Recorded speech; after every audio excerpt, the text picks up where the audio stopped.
से तुम्हारी आराधना पूजा करेगा, कोई कुमुदा देवी के नाम से तुम्हारी आराधना करेगा, कोई चंडिका देवी के नाम से तुम्हारी पूजा करेगा, कोई कृष्णा देवी के नाम से, कोई माधवी, कोई कन्यकेती के नाम से, और कोई नारायणी के नाम से, कोई शारदा के नाम से, कोई अंबिका के नाम से, अनेकों अनेकों तुम्हारे नाम पड़ेंगे।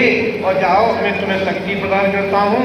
जो भी संसार के भौतिक इच्छाओं की पूर्ति करने वाले लोग तुम्हारी भक्ति करेंगे तो उनको तुम उनकी सभी कामनाओं को पूर्ण करने में, उनकी वस्तु इच्छित वस्तुओं को देने में तुम समर्थ होगी। मैं तुम्हें शक्ति प्रदान करता हूँ। तो भगवान ने इस तरह से अपनी योग माया को शक्ति प्रदान की, उन्हें आज्ञा दी। भगवान की योग माया मथुरा में आई। देवकी के गर्भ में जो शंकर शरते भगवान के अंश, उनको निकाल करके रोहिणी देवी के घर में स्थानांतरित किया और यशोदा मैया के घर में वो प्रवेश कर गई। इधर भगवान श्री कृष्ण भी गौलोक से आए। और पहले तो भगवान श्री कृष्ण वसुदेव जी के मन में आए। देखिए, भगवान के अवतार लेने का कितना दिव्य ढंग है। भगवान कोई साधारण जीव की तरह अवतार थोड़ी लेते हैं। भगवान पहले वसुदेव जी के मन में आए, क्योंकि वसुदेव जी का मन अति पवित्र था। जिसका मन पवित्र होता है उसी के मन में भगवान आते हैं। और जिसके मन में नाना प्रकार के कचड़े भरे पड़े हैं, नाना प्रकार की कामनाएं भरी पड़ी हैं, तो स्वप्न में भी भगवान के बारे में नहीं सोच सकता, भगवान उसको नहीं मिल पाते। वसुदेव जी परम संत थे, उनका मन एकदम बहुत स्वच्छ था। तो भगवान सबसे पहले वसुदेव जी के मन में आए और वसुदेव जी ने अपने मन से देवकी के उदर में प्रवेश कराया। जैसे साधारण व्यक्ति करते ना, बच्चों की उत्पत्ति, ऐसे गर्भ स्थापन ऐसे नहीं किया। भगवान मन में आए और मन में आए तो भगवान ने, वसुदेव जी ने उनके हृदय में प्रवेश करा दिया। भगवान जब भगवान देवकी गर्भ में आए, देवताओं को ये बात मालूम पड़ी कि हमारे प्रभु देवकी के गर्भ में है, चलो उनकी स्तुति करते। तो ब्रह्मा जी, शिव जी, इंद्र जी और भी बड़े बड़े ऋषि मुनि इत्यादि कंस के कारागार में, मथुरा में कंस के कारागार में ही, और सभी देवता आके स्तुति कर रहे हैं। बोले सत्यव्रतम सत्य परम सत्यम सत्यस्य योनिं निहितं च सत्ये सत्यस्य सत्यामृत सत्यनेत्रं सत्यात्मकं त्वां शरणं प्रपन्नः। देवता कितनी सुंदर स्तुति कर रहे हैं। प्रभु, आप परम सत्य हो और आपका वचन भी परम सत्य। आपने कहा, आपने वचन दिया कि शीघ्र ही पृथ्वी पर अवतार दूंगा। तो प्रभु, आपने अपने वचन को सत्य किया। और तो सत्य, तीनों समय आप ही सत्य रहते हैं। सृष्टि से पहले एकमात्र आप ही सत्य है, और सृष्टि के समय भी आप ही परम सत्य है, और सृष्टि के बाद भी एकमात्र आप ही परम सत्य ही बचते हैं। प्रसत्यम, तीनों समय आप ही सत्य हैं प्रभु। और हे प्रभु, आपको प्राप्त करने के लिए भी सत्य मार्ग से ही कोई व्यक्ति आपको प्राप्त कर सकता है। आपको प्राप्त करने का भी सत्य मार्ग ही है जिससे व्यक्ति कोई आपको प्राप्त कर सकता है। हे प्रभु,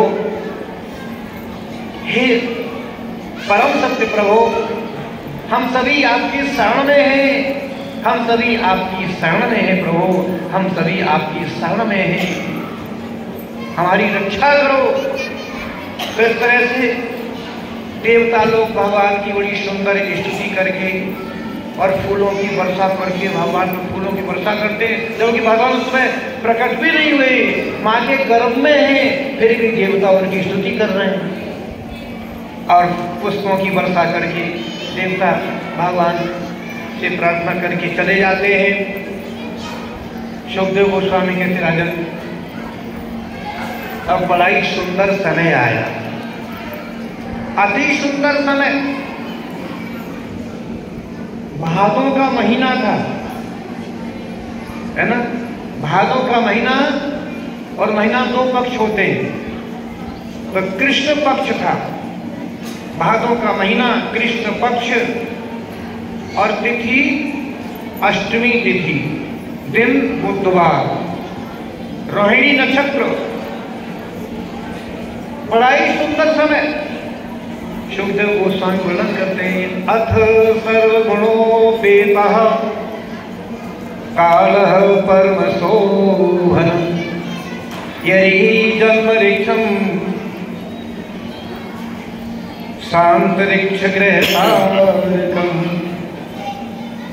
शुकदेव गोस्वामी कहते राजन अब बड़ा ही सुंदर और बड़ा ही पवित्र समय आया, जो सारे ग्रह नक्षत्र सब शुभ हो गए, सारे ग्रह नक्षत्र सब शुभ हो गए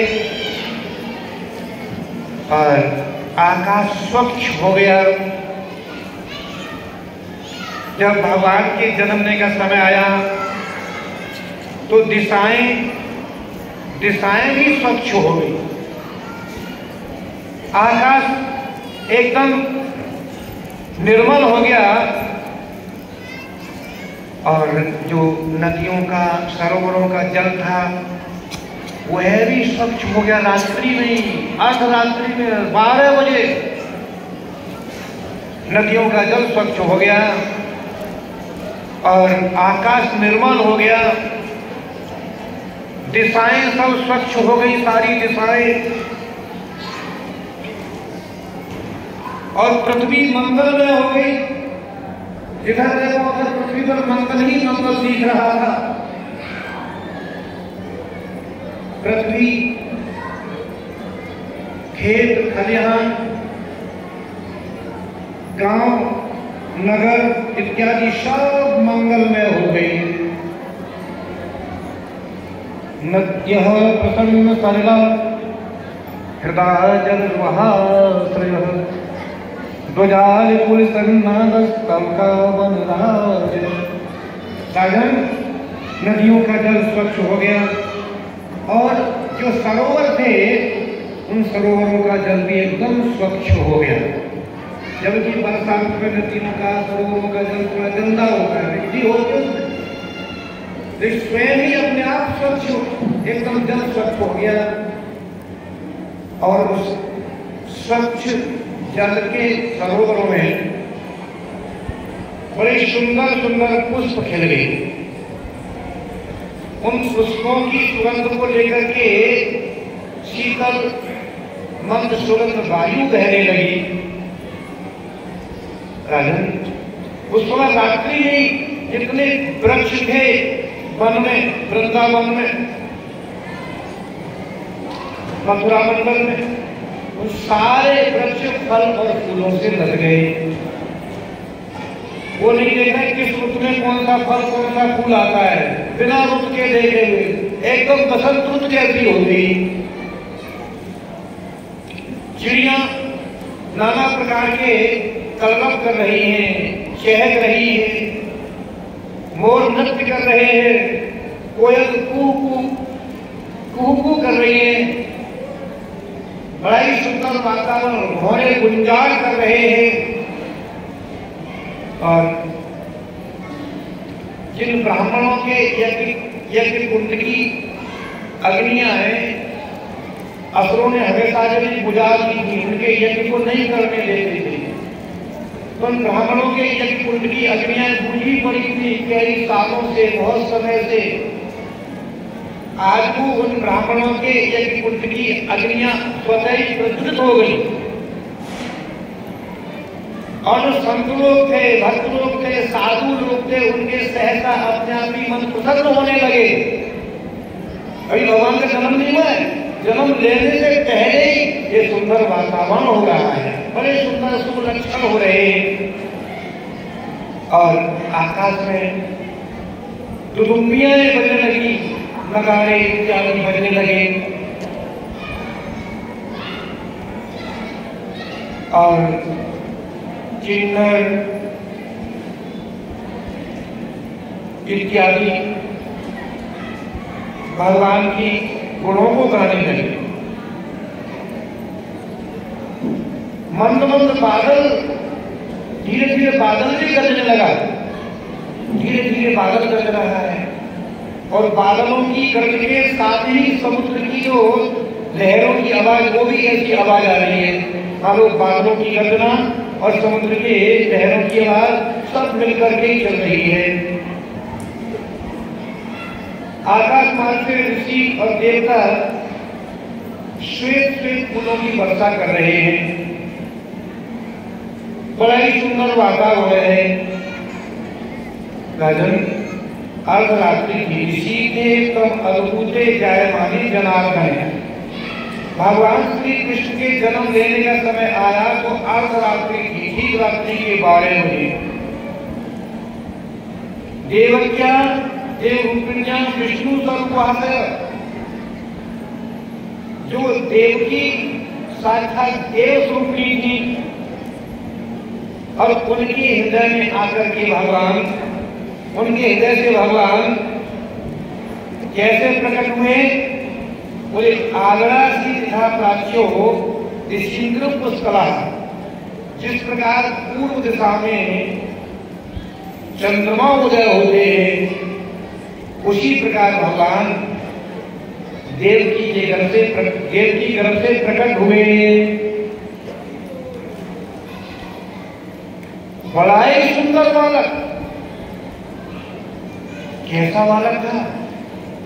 सुखदेव गोस्वामी वर्णन करते हैं कैसा था बालक?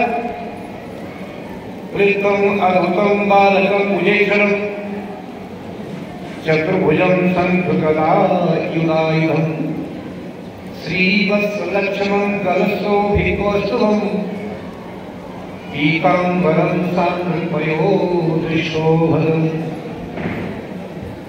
महानवैदूर्यकिरीटकुण्डल त्वचा परिष्वक्तसहस्रकुन्तलम् उद्दामकञ्चङ्गकङ्कणादिभिः विरोचमानं वसुदेवच्युत। कैसा बालक है? उत्तम अद्भुतम बालकम अंबुजीक्षणम, वो अद्भुत बालक था, कोई साधारण बालक नहीं था, अद्भुत। बोले हाँ, क्या विशेषता थी उस बालक में? बोले अंबुजीक्षणम, उस बालक के कमल जैसे बड़े बड़े नेत्र थे, है ना? अद्भुत है ना बालक। जब बालक जन्म लेता है मां के गर्भ से, तो जन्म लेते तो उसकी आंखें बंद होती हैं और भगवान की अंबुजीक्षणम, कमल के जैसे बड़े बड़े नेत्र खिले हुए हैं। और क्या विशेषता है? बोले चतुर्भुजम, उस बालक के 4 हाथ हैं और वो भी हाथ खाली नहीं, शंख गदा युधा आयुधम, प्रत्येक हाथ में कुछ न कुछ है। एक में शंख है, एक में गदा है, एक में चक्र है, एक में पुष्प है। भगवान चतुर्भुज रूप में प्रकट हुए, चतुर्भुज में, और 4 हाथों में उनके आयुध हैं। और क्या विशेषता है? बोले श्री वत्स लक्ष्मण गलशोभिकौस्तुभम, और उस बालक के वक्ष स्थल पर श्री वत्स का चिन्ह है। सुनहरे सुनहरे बाल, श्री वत्स का चिन्ह है। और गलशोभिकौस्तुभम, गलशोभिकौस्तुभम, उनके गले में, उस बालक के गले में कौस्तुभ मणि बड़ी सुशोभित हो रही है। पीताम्बरम सान्द्रपयोधृशोभनम्, वर्षा कालीन मेघ के समान जैसी काली काली घटाएं होती है, वर्षा कालीन बादलों में मेघ के समान उस बालक का सांवला सांवला बड़ा सुंदर शरीर था। और ऐसे सामने शरीर पर पीतांबर धारण किए हुए था, बड़ी सुंदर शोभा लग रही थी उस बालक की, बड़ा अद्भुत बालक।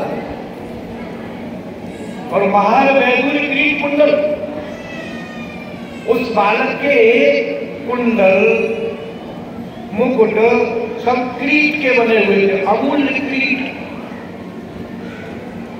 उत्तम कंचन अंगद कंकणादि, और उनकी कमर में बड़ी सुंदर करधनी सुशोभित हो रही थी। हाथों में बाजूबंद, कंगन बाजूबंद, और पैरों में पायजेब,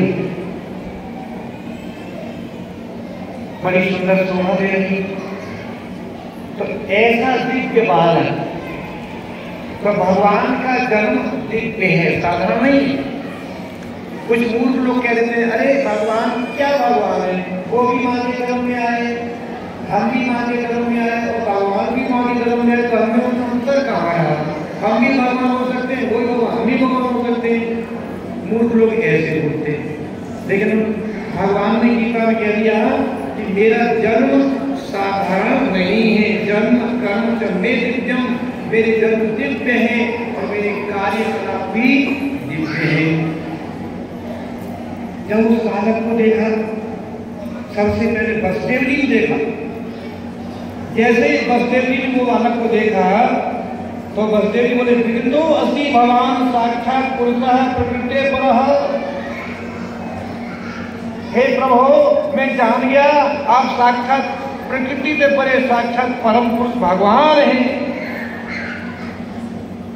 जो अपने स्वयं आनंद स्वरूप है, अपने ही आनंद में रहते हैं। लोग पर आपने कितनी भारी कृपा, बड़े आश्चर्य की बात है तो कि आप जगत पिता हैं, जगत के पिता हैं, और प्रभु आपने हमें अपना पिताजी बनाया है। प्रभु ये आपकी बड़ी भारी कृपा, बड़े आश्चर्य की बात है। इस तरह से बड़ी सुंदर की स्तुति की वसुदेव जी ने। वसुदेव जी समझ गए साक्षात भगवान है, जो मेरे यहाँ पुत्र के रूप में उन्होंने जन्म लिया है। वसुदेव जी समझ गए। वसुदेव जी को प्रार्थना कर चुके, स्तुति कर चुके। उसके बाद देवकी ने स्तुति की, प्रभु अरे आपने मेरे गर्भ से जन्म लिया है मेरे पुत्र के रूप में, पर आप मेरे पुत्र तो लग नहीं रहे, है ना? आप पुत्र के जैसे नहीं लग रहे, आप तो पिताजी जैसे लग रहे हो, क्योंकि चार भुजाएं और बड़े भगवान विष्णु रूप में झलक का। ये आपका चतुर्भुज रूप जो है, चतुर्भुज रूप में आप प्रकट हुए हैं प्रभु। ये चतुर्भुज रूप यहाँ प्रकट करने का स्थान समय नहीं है, क्योंकि ये आपका चतुर्भुज रूप तो योगियों के ध्यान करने का रूप है। जो बड़े बड़े योगी अपने हृदय में आपके इसी चतुर्भुज रूप का ध्यान करते हैं, पर वो यहाँ तो कोई योगी कोई है नहीं। यहाँ तो यहाँ सारे भोगी हैं, राक्षस हैं, असुर हैं। ऐसे असुरों के सामने आपने ऐसे दिव्य शरीर को प्रकट किया है जो योगियों के ध्यान करने का है। आपका ये विग्रह प्रभु, बस आप कृपा करो। जब आपने मेरी कोख से मेरे उदर से जन्म लिया है तो पुत्र के रूप में तो पुत्र से ही लगो ना। भगवान बोले वो तो ठीक है, आप जानती हो माँ देवी, मैंने आपको ये चतुर्भुज रूप क्यों दिखाया है? इसलिए दिखाया है कि आप दोनों पहले प्रश्नी और सुतपा थे। ये वसुदेव जी थे सुतपा और तुम्हारा नाम था प्रश्नी। तो तुम दोनों ने पहले सतयुग में बड़ी भारी तपस्या करी।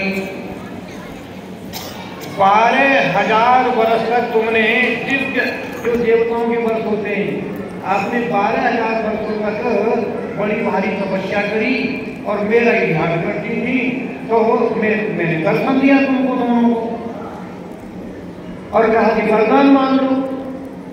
तो तुमने वरदान क्या मांगा कि प्रभु आप हमारी तपस्या को प्रसन्न हैं, तो ऐसा वरदान दे दो कि बस आपके जैसा हमें पुत्र की प्राप्ति हो जाए, बिल्कुल आपके जैसा ही हो। तो मैंने कहा तथास्तु तथास्तु तथास्तु 3 बार आपको इसे वचन दे दिया। पर मैंने विचार किया कि मैंने वचन तो दे दिया, पर मेरे जैसा तो कोई तीनों लोक में है ही नहीं, मेरे जैसा तो केवल मैं ही हूं। तो इसलिए मैंने आपके यहाँ अवतार लिया, एक बार नहीं, पहले मैंने अवतार लिया तो मैं प्रश्नी करवा कहलाया, क्योंकि आप प्रश्नी की पद सुख पाते। तो प्रश्नी करते मेरा नाम विख्यात हुआ। और दूसरे बार जब मैं जन्म लिया तो उस समय देवी तुम थी आदिति और ये वसुदेव जी थे कश्यप। तो उस समय मैंने वामन के रूप में तुम्हारे यहाँ अवतार लिया था, और इस बार तुम देवकी हो और ये वसुदेव जी हैं। तो तीसरी बार मैंने जन्म लिया है, तो ये रूप आपको इसलिए दिखाया है कि आपको भी तो विश्वास हो जाए जो मैंने वचन दिया था पूरा किया। प्रभु ठीक है, वो तो बात बढ़िया है, पर ये चतुर्भुज रूप छिपा लो प्रभु, क्योंकि ये रूप इन दुष्टों को दिखाने के योग्य नहीं है। कोई भी अधिकारी नहीं है तुम्हारे रूप का देखने का, कोई अधिकारी नहीं है, सब असुर लोग हैं यहाँ। तो मुझ में आ जाओ प्रभु। तो सुखदेव गोस्वामी कहते राजन, देवकी की प्रार्थना सुन, वसुदेव जी की प्रार्थना सुन, भगवान तुरंत ही बाल रूप में हो गए और 2 हाथ उनके गए, 2 भुज में आ गए। ये भगवान की विशेषता है, 2 भुज में आ गए और कपड़े आभूषण वस्त्र पता नहीं कहाँ चले गए, एकदम नंग धड़न। क्योंकि जब बच्चा जन्म लेता है ना तो एकदम निर्वस्त्र होता है ना, ऐसे ही साधारण बालक की तरह हो गए। और वसुदेव जी को प्रेरणा दी, हमें छोड़ दो गोकुल।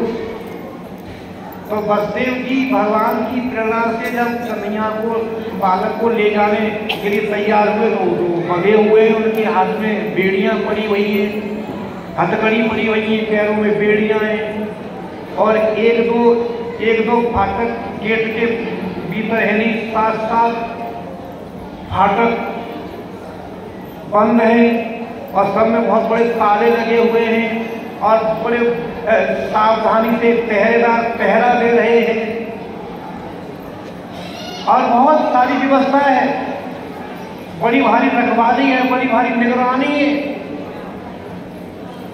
परंतु भगवान की ऐसी माया, भगवान की योग माया से, भगवान की योग माया से वसुदेव जी की हथकड़ी और बेड़ी सब खुल जाती है, पहरेदार सब सो जाते हैं, खर्राटे भरते हैं पहरेदार। यहाँ तक कि बड़े बड़े भारी कुत्ता थे ना, वो कुत्ते भी सो गए, पहरेदार सो गए, ताले अपने आप खुल गए, फाटक भी खुल गए।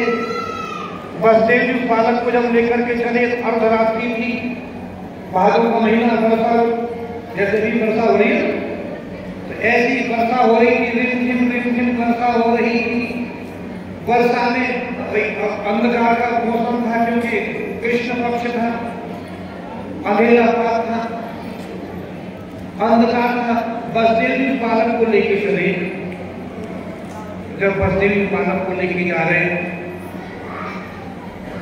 तो भगवान बलराम ने विचार किया कि मैं तो इनकी सेवा के लिए ही अवतार लेता हूं ना, ये अच्छा मौका है।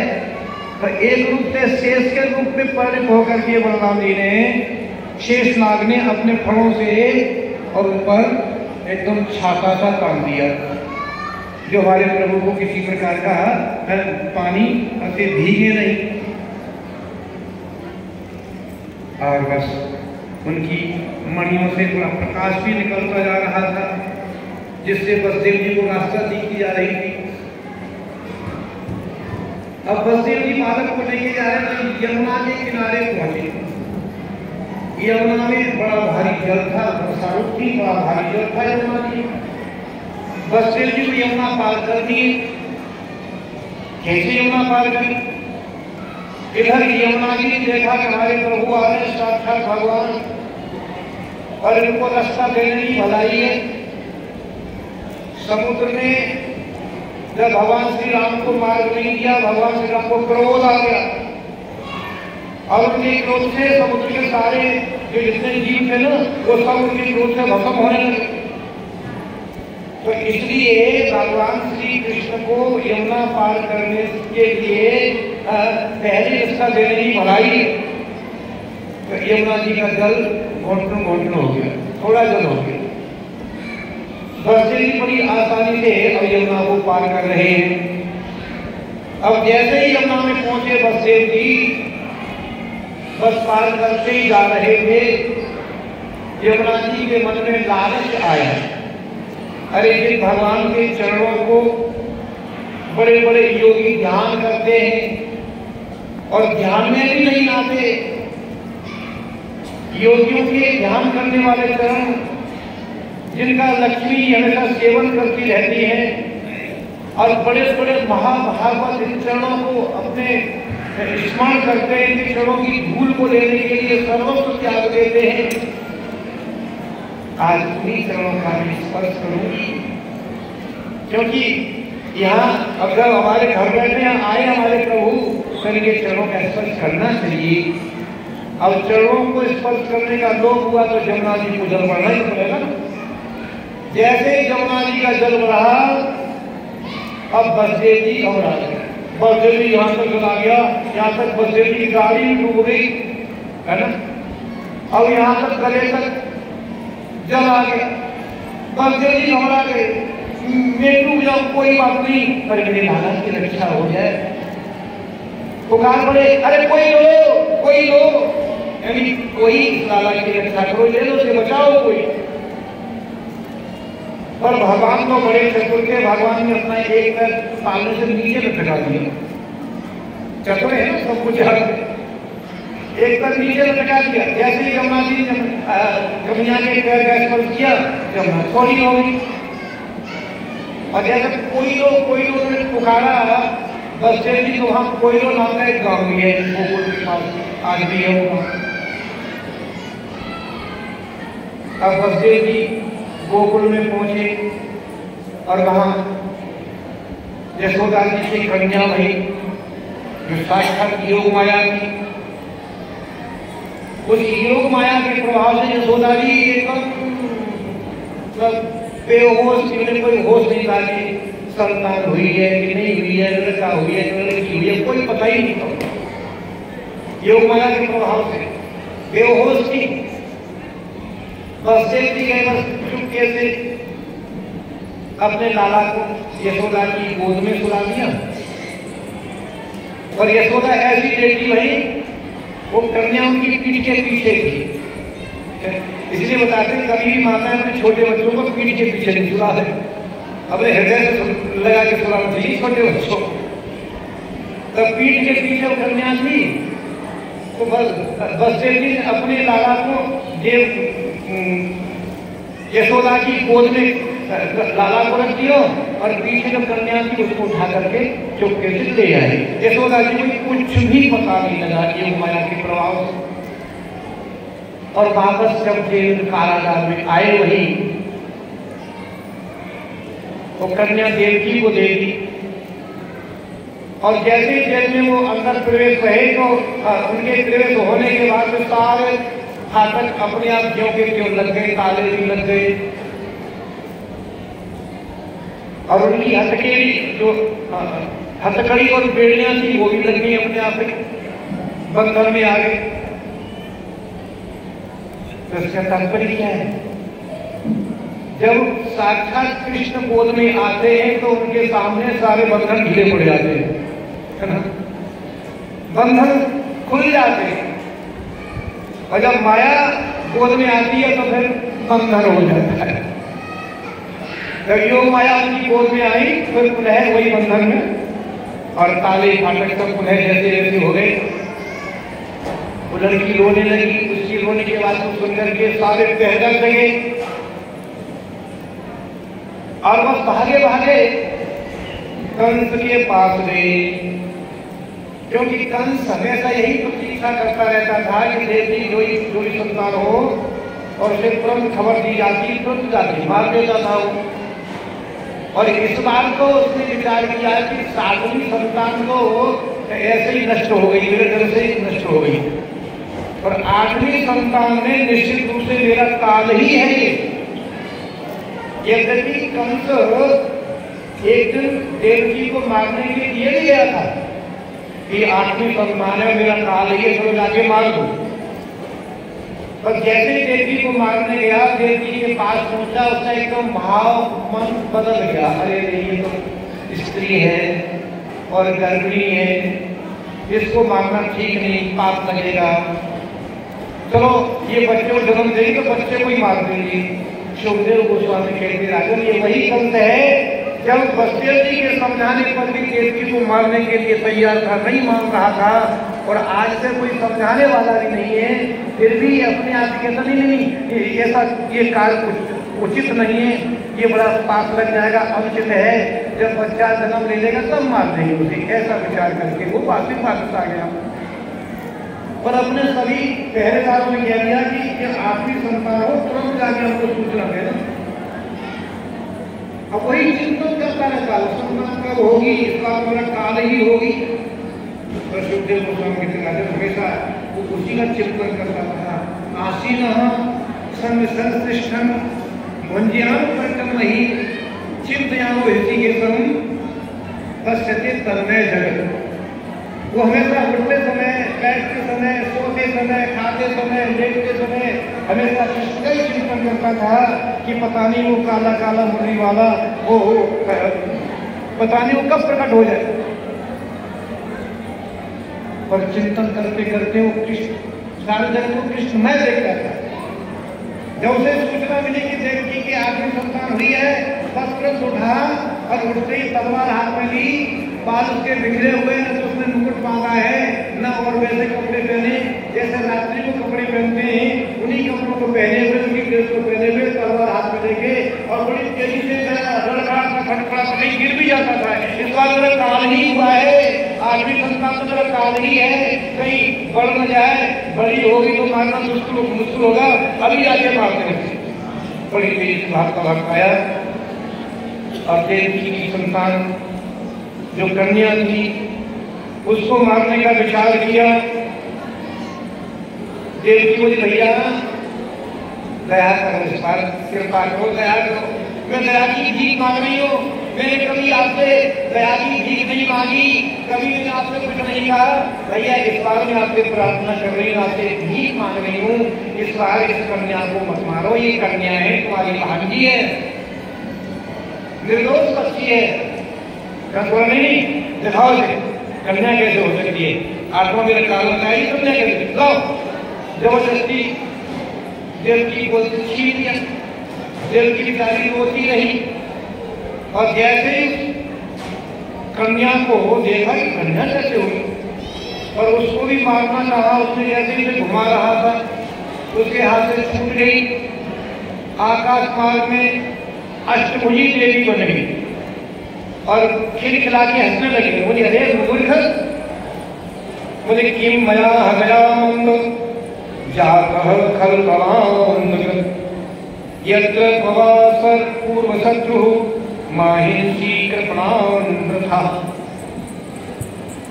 अष्टभुजी देवी बन गई और बोली अरे मूर्ख, अरे कृष्ण, अरे अज्ञानी, तू मुझे क्या मार सकता है, अरे निर्दोष बच्चों को मारने से तुझे मिलेगा भी क्या?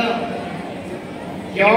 क्योंकि तेरे मारने वाला तो कहीं अन्यत्र पैदा हो गया, तेरे काल में जन्म ले लिया, इसी वजह में